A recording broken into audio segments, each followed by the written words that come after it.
Bonjour à tous et bienvenue dans ce symposium, e-symposium consacré à nanobiotics et donc à développement potentiel de la radiothérapie, une radiosensibilisation de la radiothérapie par le NBTX R3. Dans un premier temps, nous allons d'abord procéder à une introduction au NBTX R3 et à son mode d'action. Cette introduction sera réalisée par le docteur Laurent Lévy, qui est cofondateur et CEO de Nanobiotics. Il est spécialisé dans les nanomatériaux et il est à l'origine de nombreuses collaborations dans le domaine de la santé et de nombreux brevets dans le domaine des nanomatériaux. Ensuite, nous aurons une présentation des résultats de l'étude 102 NBTXR3 par le professeur Juliette Taria. Juliette Taria est PPH en radiothérapie à Caen, au centre François Baclès. Elle est notamment experte dans le traitement des cancers ORL et dans les techniques de radiothérapie innovantes. Et elle nous présentera donc les résultats de cet essai auquel elle a pu participer.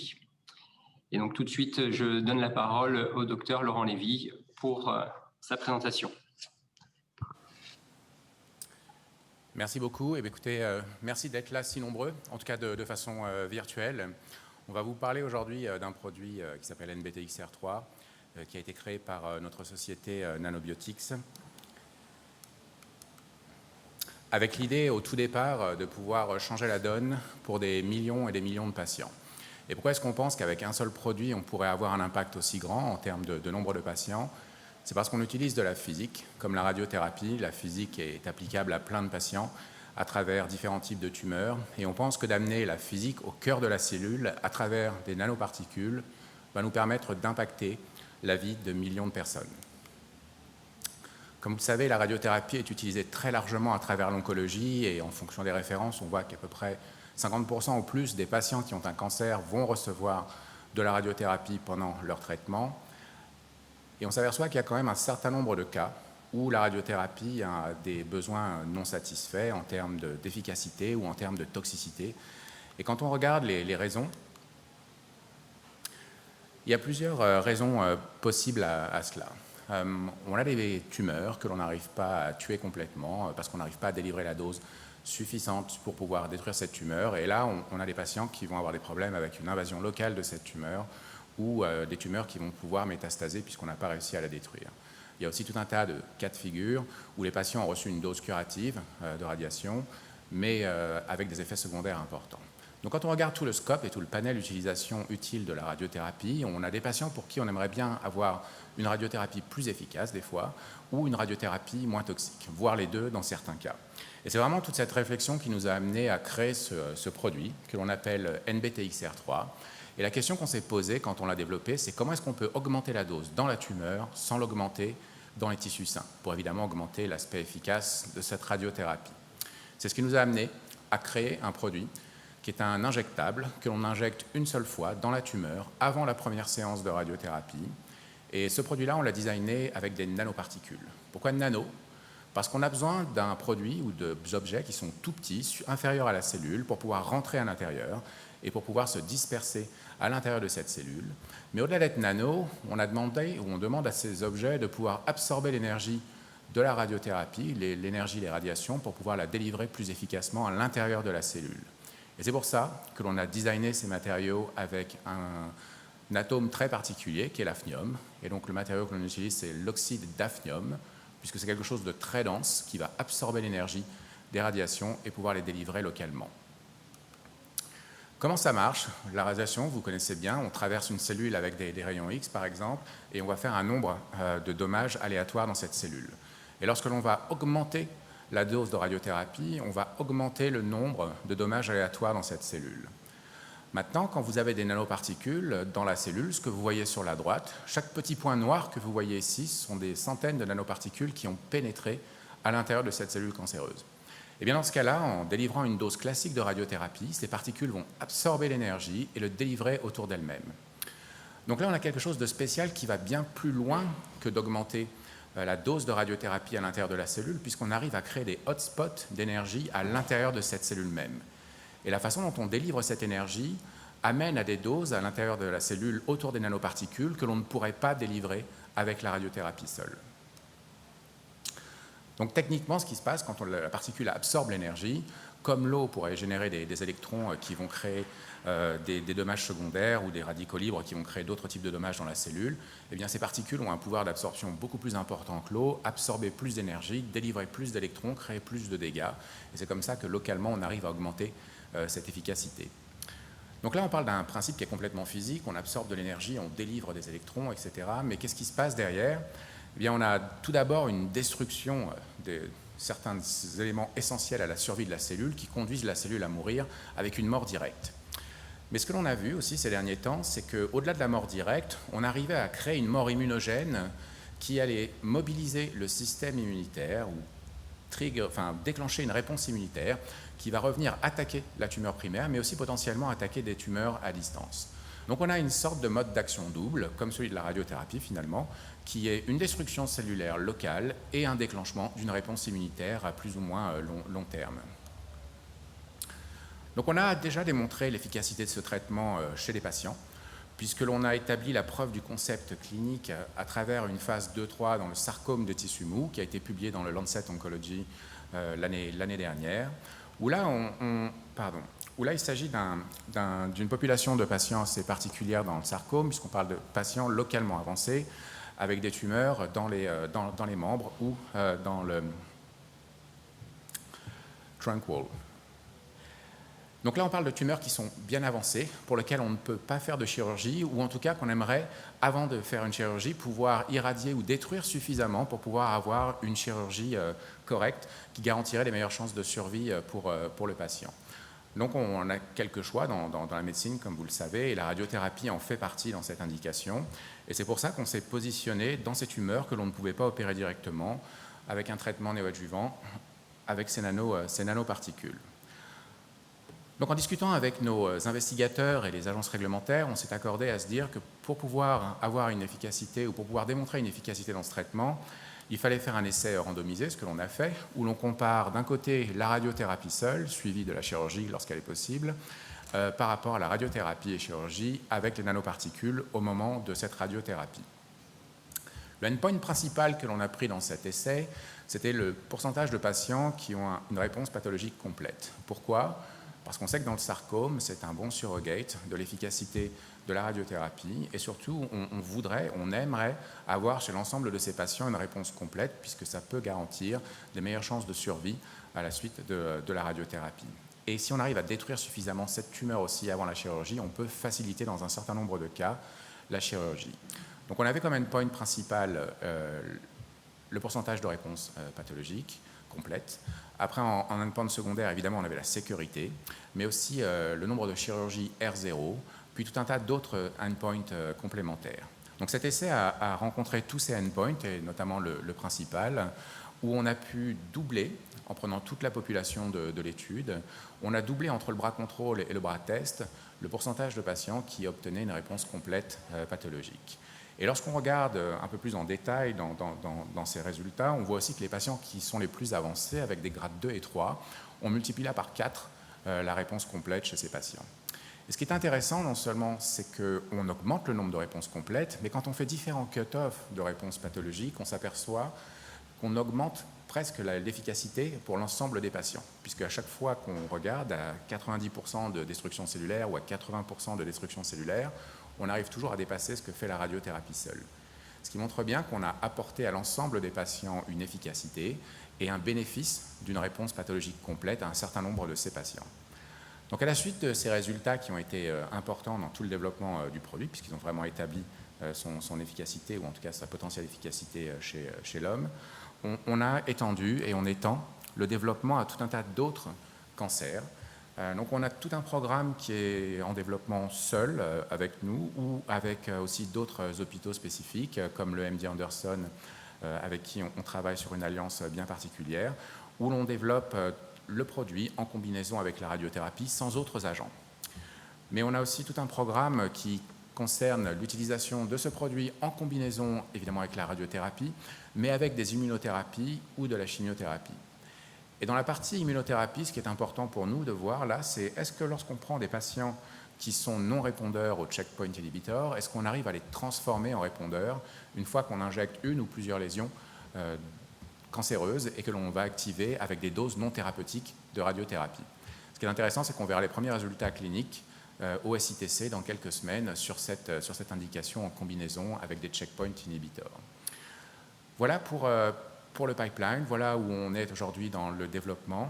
Et je vais laisser le professeur Juliette Taria vous parler de l'étude que l'on fait dans les cancers tête et cou. Bonjour à tous. Bonjour à tous. Donc, je vais vous parler d'une étude qui est réalisée en ORL, qui est une étude de phase 1 et qui est appelée communément étude 102.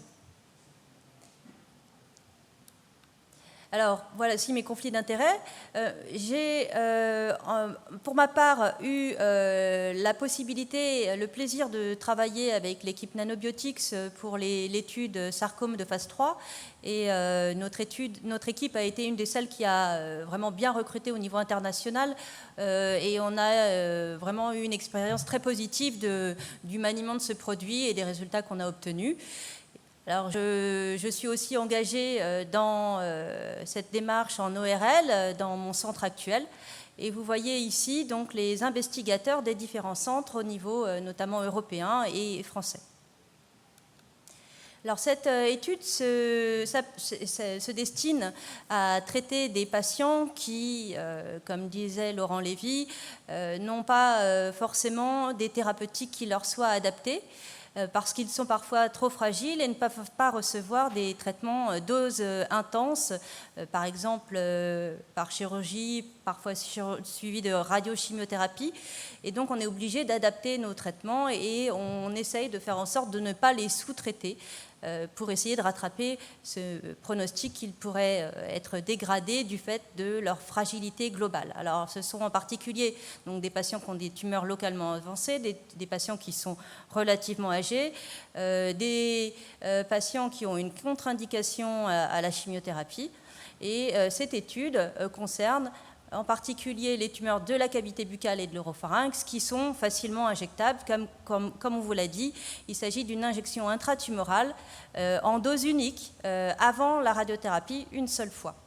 Et puis les patients pouvaient être inclus quel que soit leur statut HPV. Alors ce besoin finalement non rempli en termes médicaux est bien décrit dans la littérature avec notamment les méta-analyses de Pignon où on voit qu'au-delà de 71 ans, les patients ne bénéficient plus d'une chimiothérapie associée. Et puis, dans l'étude de Bonner, qui a fait l'indication pour le cetuximab également qui a fait l'indication pour le cetuximab avec la radiothérapie en phase 3 par rapport à une radiothérapie seule, de la même façon, les patients de plus de 65 ans ne semblaient plus en bénéficier comme les patients plus jeunes. Donc il y a vraiment un besoin et pour donner un ordre de grandeur, la survie médiane de ces patients est de l'ordre de 1 an et ça on le retrouve dans différents types d'études, qu'elles soient prospectives, randomisées ou rétrospectives, quelque chose que l'on retrouve fréquemment et avec des patients qui correspondent à la population d'études de l'étude 102. Alors cette étude 102 a commencé par une phase de définition de la dose optimale, du volume optimal à délivrer en solution de nanoparticules, avec 4 paliers, donc 5, 10%, 15%, 22%, et cette étude d'escalade de dose a permis de montrer que le palier à 22% pouvait être recommandé comme la dose de référence pour la suite des études, et notamment la phase d'expansion, puisqu'on ne trouvait pas de dose limitante avec les 3 paliers précédents, et les 6 patients qui avaient reçu 22% n'avaient pas non plus de dose limitante. Alors, dans cette étude de phase 102, 44 patients sont attendus. 22% est le volume d'injection de la solution de nanoparticules d'oxyde d'hafnium. Et on retrouve des caractéristiques d'une population de patients fragiles que je ne vais pas vous détailler ici, mais des patients qui ont des comorbidités, qui ont donc ces stades localement avancés tumoraux, donc avec une classification AJCC annoncé au départ 2017, qui a été réactualisé en 2017, mais tous des stades localement avancés tels qu'on les entend habituellement en pratique courante. En termes d'effets finalement indésirables ou d'effets indésirables sévères, on voit qu'on en a un certain nombre qui sont liés à la radiothérapie, donc plus de 50%, et puis qu'on a moins de 5% d'effets qui soient reliés aux nanoparticules d'oxyde d'hafnium. Et pour les effets secondaires sévères, on en a 5% liés à la radiothérapie et moins de 1% liés aux nanoparticules d'oxyde d'hafnium. Alors il y a quelques effets aussi liés à l'injection, mais qui sont généralement transitoires et sont très rares, comme vous le voyez.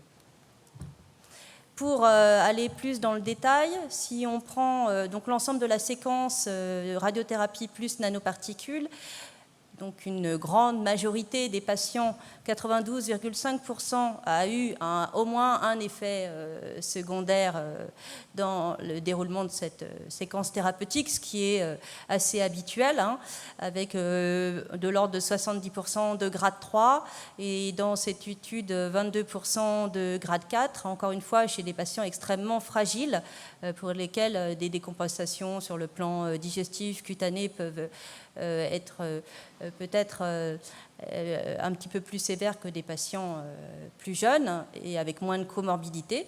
Et puis, si on se concentre sur les effets, les SAE, comme on dit, les Serious Adverse Events, liés au NBTRX3, et bien finalement, on a 2,5% de grade 4, 2,5% de grade 3, en fait, à chaque fois un patient, hein, puisque la population évaluée est de 40 patients sur les effets secondaires. Et puis, sinon, ce sont des grades mineurs. Et finalement, dans les toxicités sévères, c'est plutôt des problèmes de stomatite, de mucite et de toxicité cutanée, ce qui est tout à fait habituel dans le cadre de la radiothérapie. Pardon.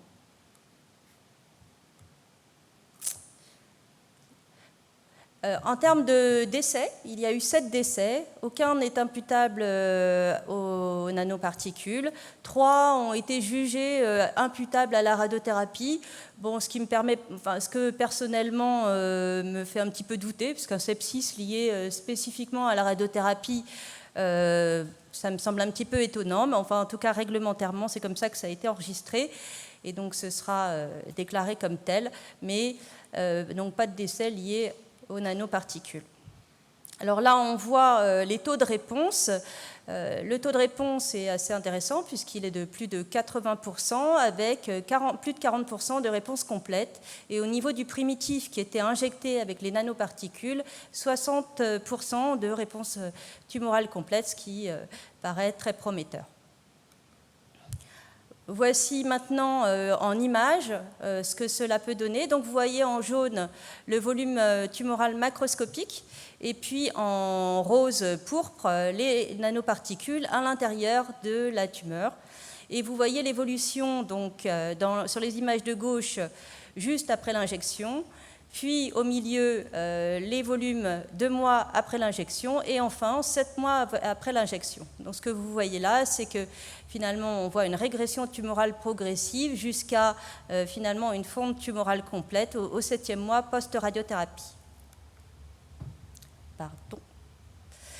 En conclusion, l'injection intratumorale de nanoparticules d'oxyde d'hafnium associée à la radiothérapie par modulation d'intensité dans une population de patients pour lesquels on a peu de ressources thérapeutiques et parce qu'ils sont soit âgés, soit ayant de nombreuses comorbidités et ayant des tumeurs de l'oropharynx et de la cavité buccale que l'on peut injecter via nos amis chirurgiens ORL, par exemple, ce médicament-là, cette nouvelle classe de médicaments de dispositif permet de réaliser une radiothérapie potentialisée de façon très efficace. Et on voit qu'il y a moins de 5% des patients qui ont un SAE et que ça peut être lié à l'injection et que c'est généralement du coup vraiment transitoire. Ce qui apparaît aussi, c'est que le taux de réponse est intéressant puisqu'il est de plus de 80% en réponse globale et on avait une réponse complète au niveau du primitif qui était injecté de 60%. Donc la phase d'expansion est en cours d'inclusion, elle va être bientôt finie puisqu'il reste 7 patients inclus évaluables à y mettre et une phase 3 est d'emblée prévue qui devrait commencer l'année prochaine sur la base de ce protocole-là un petit peu adapté en fonction des résultats obtenus dans la 102 et qui devrait être donc très intéressant pour la pathologie ORL dans cette population. Je vous remercie. Merci beaucoup pour vos présentations à tous les deux. Donc n'hésitez pas, si vous avez des questions, à les poser à nos orateurs. Donc juste en attendant que les questions éventuelles arrivent, donc on sent bien là qu'on a potentiellement un produit tel qu'on l'attend depuis fort longtemps en radiothérapie. On va vraiment pouvoir améliorer notre balance efficacité-toxicité. Comme tu l'as dit, Juliette, très peu de toxicité dans l'essai là, relié vraiment au NBTXR3. L'essentiel des toxicités, c'est plutôt des toxicités de radiothérapie chez des patients qui étaient en plus assez fragiles. Une des questions qui vient souvent, c'est on n'injecte que le T. Et du coup, qu'est-ce qu'il en est un petit peu de la prise en charge des ganglions chez ces patients ? Alors, je prends la parole et puis peut-être Laurent complétera. Effectivement, c'est une des questions qu'on se pose, notamment quand il y a des ganglions nécrotiques ou avec rupture capsulaire, où on est un petit peu en situation d'impasse thérapeutique. Donc, à ma connaissance, ça a été discuté au sein de Nanobiotics, à ma connaissance, il est prévu, il devrait être possible d'injecter également les ganglions lors de la phase 3. Mais je laisse Laurent... qui confirme. Non, clairement, ça fait partie des options qu'il faut envisager. Et puis après, il y a aussi l'option 3, qui est lorsqu'on a des tumeurs distantes qui ne sont pas censées recevoir d'irradiation, on pourrait très bien avoir un complément avec de l'immunothérapie dans certains cas pour pouvoir avoir un traitement complet. Oui, très bien. C'est vrai que c'est important, alors surtout sur ces ganglions, effectivement, rupture capsulaire, ou sur lesquels un curage de rattrapage pourrait être plus difficile.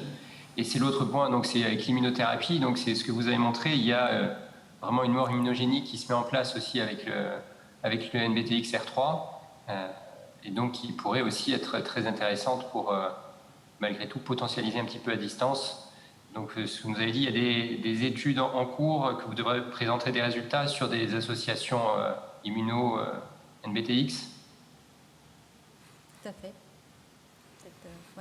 Oui, on sait bien que la radiothérapie, dans certains cas, déclenche des réponses immunitaires et en combinaison avec des checkpoints. On l'a montré dans certains essais. Il y a des essais qui ont été faits par AstraZeneca qui ont montré que dans l'essai Pacifique, qu'il y avait des influences de la radiothérapie sur la réponse des patients ou sur le nombre de patients qui répondaient ou sur la profondeur de la réponse, etc. C'est jamais très clair dans l'absolu puisqu'il n'y a pas d'essais qui sont souvent designés pour montrer l'influence de la radiothérapie chez ces patients-là. Mais nous, on a designé nos essais justement pour pouvoir montrer comment radiothérapie plus nano allait influencer des patients qui sont non répondeurs dans un standard de soins qui reçoivent des checkpoint inhibitors. Donc on verra si la radiothérapie et les nanos peuvent ensemble changer la donne pour ces patients. Et ce qui représente quand même la vaste majorité des patients qui reçoivent de l'immuno. Donc pour amplifier aussi la synergie radiothérapie-immuno. Très bien, oui. Donc une approche effectivement intéressante. Qu'est-ce qu'il en est sinon? Donc on fait une seule injection, donc on comprend bien le principe, donc les cellules tumorales vont aller capter les nanoparticules. Et qu'est-ce qui se passe une fois que ces cellules tumorales meurent? Est-ce que toutes les cellules tumorales auront forcément capté des nanoparticules? Comment ça se passe? Alors, ce que l'on voit, c'est que les particules restent dans la tumeur du premier jour de l'injection jusqu'à la fin de la radiothérapie, et c'est d'ailleurs ce pourquoi on les a designés. Ce qu'on veut éviter à tout prix, c'est d'avoir des particules qui rentrent et qui sortent, ce qui changerait le bénéfice-risque pour le patient.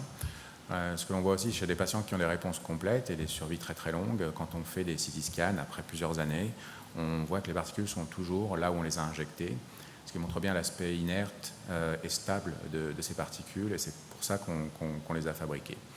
On avait le choix de faire des produits qui étaient dégradables, éliminables, mais finalement, quand on réfléchit sur l'intégralité du bénéfice-risque pour les patients, la meilleure approche, c'est celle qui vise à avoir une injection intratumorale avec un produit non dégradable, puisque c'est cette injection qui permet de maximiser la dose dans la tumeur, minimiser la dose dans les tissus sains et s'assurer qu'on n'ait pas de produit de dégradation qui puisse avoir des toxicités systémiques non prévisibles. Très bien, et justement, du coup, la question des scanners chez ces patients qu'on va surveiller, chez qui il n'y a plus de tumeur, où il y a toujours les nanoparticules, la réaction des nanoparticules avec les photons de nos scanners. Alors, on a fait des études. Je t'en prie. Je pense que tu poses la question de l'évaluation de la réponse après radiothérapie, compte tenu du côté radio-opaque des nanoparticules. C'est ça ta question? Alors, les deux, effectivement. Il y a l'évaluation de la réponse, et puis est-ce qu'il y a un risque d'activation à nouveau des nanoparticules avec le scanner? Alors pour l'évaluation de la réponse, je pense que les éléments radiologiques habituels, comme le scanner, vont nous donner quelques éléments avec l'injection. Et puis s'il y a un doute, on peut utiliser le TEP scanner pour regarder l'hypermétabolisme éventuel s'il y avait quelques doutes que ce soit. Et je crois que du coup, Laurent Lévy voulait répondre à la deuxième question sur l'activation par des scanners à visée diagnostique des nanoparticules toujours en place. Oui, ce qu'on a vu, d'abord on a fait un produit qui ne perturbe pas l'imagerie IRM, qui est assez essentielle évidemment dans l'évaluation de la tumeur. Pour la partie sécurité d'utilisation, avant de pouvoir injecter ce produit, on a fait beaucoup d'essais en combinaison avec des doses délivrées par des CT scans pour s'assurer qu'on n'avait pas d'impact cellulaire. Pour pouvoir activer ces produits ou pour pouvoir créer des dommages cellulaires, il faut quand même mettre une certaine dose. Et les quelques centaines de milligrammes qui sont envoyés par les CT scans ne suffisent pas à activer, ou en tout cas pas de façon suffisante pour générer des dégâts. Et à partir du moment où ce produit reste dans la zone dans laquelle on l'a injecté, même reste dans la zone de la tumeur dans laquelle on l'a injecté, on ne crée pas de dégâts supplémentaires à la radiothérapie. D'accord. Parfait. Des questions un peu plus pratiques, entre guillemets. Notamment pour toi, Juliette, vu que tu as pu participer, le fait qu'on injecte donc avant la réalisation de la radiothérapie, est-ce que ça peut entraîner des modifications de volume sur nos scanners de planification, avec un besoin derrière éventuellement de replanifier plus fréquemment? Alors, pour les sarcomes, on injectait des volumes beaucoup plus importants qu'en ORL. On a pu avoir quelques réactions inflammatoires, mais qui n'étaient pas significatives. On a plutôt eu des indications de radiothérapie adaptative pour des formes histologiques particulières, comme les myxoïdes, qui ont une radiosensibilité un petit peu meilleure que les autres formes, mais pas tant que ça liées aux nanoparticules elles-mêmes. Après, en ORL, à part les quelques cas où il y a eu un œdème de la langue qui peut nécessiter d'attendre éventuellement de différer quelques jours le démarrage pour réévaluer la situation locale d'un point de vue dosimétrique, cet événement est extrêmement rare et ne semble pas devoir justifier une replanification immédiate après l'injection. Et du coup, pareil, en cours de traitement, donc c'est des particules qu'on va voir sur nos imageries de contrôle. Est-ce que ça a pu, en effet bénéfique, parallèle, faciliter un peu le repositionnement des patients en guidant les manips sur vraiment la zone où se situe la tumeur, ou ça n'a pas du tout été noté? Alors oui, les manips sont plutôt contents en général, parce qu'effectivement, pour le repositionnement, ça peut être plus confortable. Donc il faut bien les prévenir qu'ils ne soient pas trop inquiets. Là, donc il faut bien une coordination de service pour expliquer à tous les niveaux de la chaîne, du radiothérapeute en passant par le physicien et le dosimétriste jusqu'au manip, qu'il y a des petites choses qui sont adaptées et que c'est pour finalement améliorer les résultats. Donc non, pour les manips, ça ne vous posait pas de soucis. Il y avait même bien plutôt au contraire. Parfait, très bien. Mais écoutez, je pense qu'on arrive au bout de nos 30 minutes. Donc, un grand merci à nouveau à tous les deux pour vos présentations. Et puis, on a hâte de voir la suite des résultats concernant vraiment ce produit qui a l'air très, très intéressant et qui devrait modifier notre façon de faire la radiothérapie. Merci beaucoup. Merci Joël. Au revoir.